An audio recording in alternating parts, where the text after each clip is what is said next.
Hey guys, it's Len at Lion Strong Athletics. Today I want to talk to you about a new way of lifting that I've been working on. It is designed to maximize growth, hypertrophy, and size, while also giving you strength and endurance. It's a program that is designed to make you the best version of yourself physically, mentally, and aesthetically. Before I reveal to you my secret program, what I want you to do is hit the like and subscribe button. We have some great videos coming out, and I'd hate for you to miss them. First thing I want to go over here is how hypertrophy, or size, actually happens to a muscle. Now, there's two main components of the muscle here. We have fibers, and we have sarcoplasm. Okay, so the fibers are exactly what you're thinking, the meaty portion. And then the sarcoplasm is water and glycogen, kind of our energy stores, everything else. So when we're talking about growth, there's kind of two ways that our muscles can grow. And that is myofibrillar growth. And what that means is these X's are representative of fibers and the O's are representative of sarcoplasm, glycogen, water, those kind of things. If we get myofibrillar growth, our muscle grows in size by growing those fibers. And it gets bigger by increasing and stacking those fibers on top of each other, growing them in size. It's kind of breaking it down into a very simple form, but more or less you get the point of the fibers are growing and getting bigger. Now we also have sarcoplasmic growth. And what that means is our body is creating larger stores of glycogen and larger stores of energy and putting more water in, and it also results in muscle growth. So what we're going to do with this new way of lifting is we're going to have one set here targeting myofibrillar growth, and then one set here targeting sarcoplasmic growth. And you're saying, well, how can we target these? And the answer is different weights that lead to different rep ranges that lead to different adaptations. Okay? So myofibrillar growth predominantly happens with a rep range maybe from 3 to 12. Something that is heavier. And either way we're going to be failing, but the point is I'm causing mechanical tension and that quote-unquote tearing of a fiber. That's what we're going after, to where we hit that failure point and our muscle's going to respond by building and packing more on top of each other. Now, how do we target sarcoplasmic growth? Why would our body want to put more energy stores or more water into a muscle? And the answer is, if we do a high rep range, say maybe something like 20 to 30, maybe even more than that, reps in a row under constant tension, our body is going to respond by giving us more stores so that we can accomplish that task better in the future. If I'm doing 20 to 30 reps, my muscles are absolutely on fire. They're filling with lactic acid, they're filling with hydrogen, and our body is going to counter that by giving us more glycogen and more water to be able to fight that off in the future. So our adaptation for myofibrillar growth is that our muscle packs more on top of each other, and our adaptation for sarcoplasmic growth is our body is going to give us more energy stores and give us more water so that we can accomplish that same task in the future. Now I'm going to show you what this means. I'm going to demonstrate with a dumbbell shoulder press.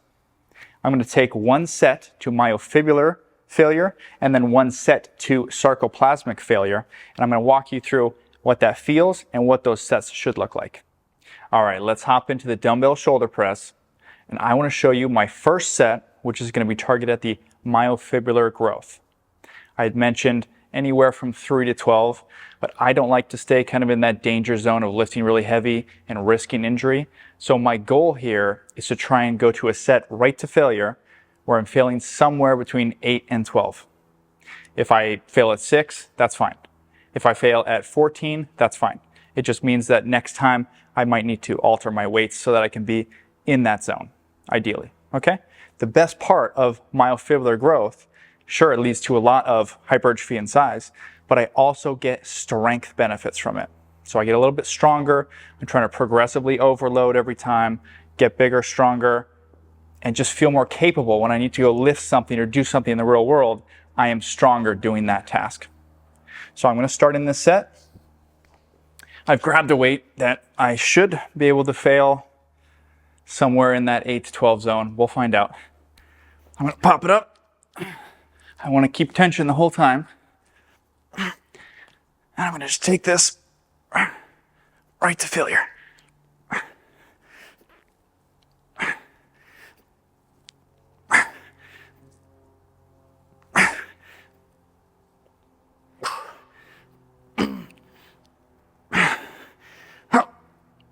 Come on.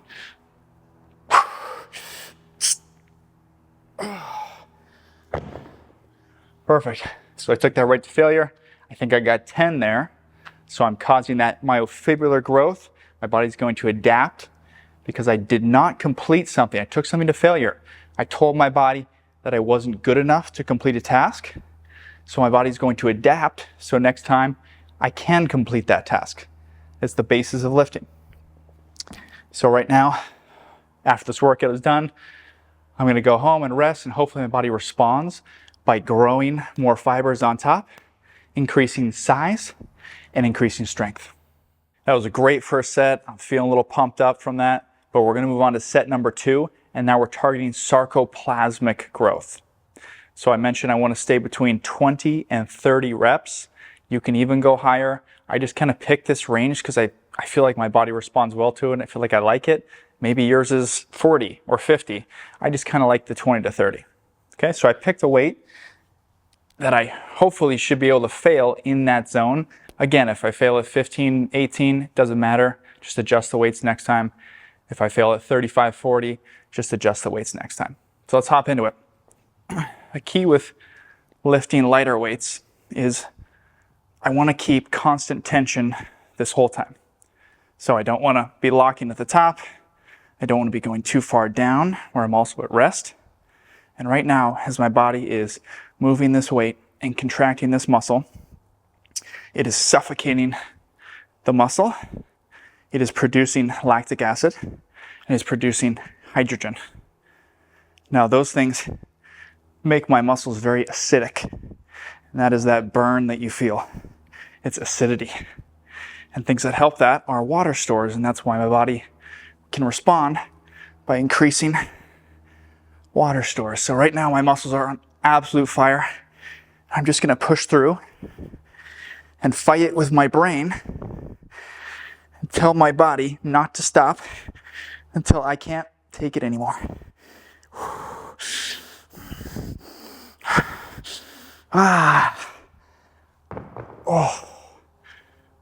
So I just took that to failure. My body just realized that I was not able to accomplish a task. So what it's going to do over the next couple days is adapt to that task. It's going to fill my muscle with more glycogen and more water so that I can accomplish that better in the future.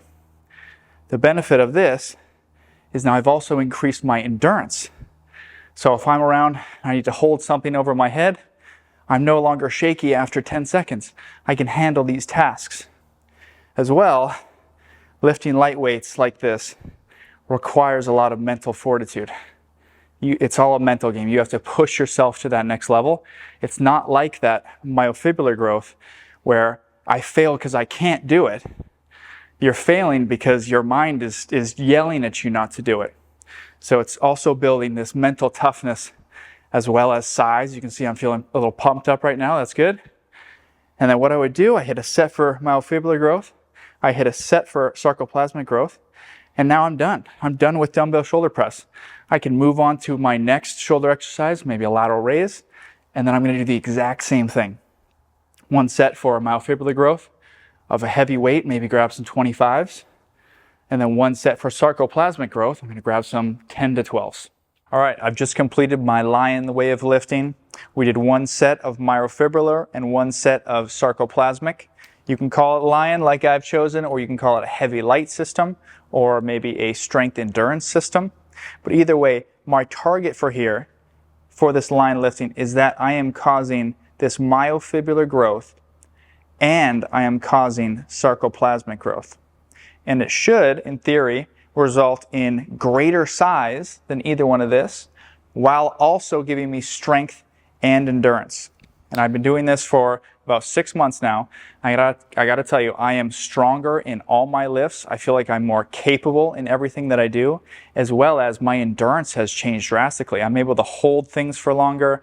Someone says, hey, can you grab this for me? I have no problem. Before I had a decent issue with endurance, but now I feel strong and I feel mentally tough and able to accomplish any endurance task on top of that. So what I want you to do is go give this a try, leave me a comment, let me know how it worked for you, and hit that subscribe button. I'd hate for you to miss out on all these great videos.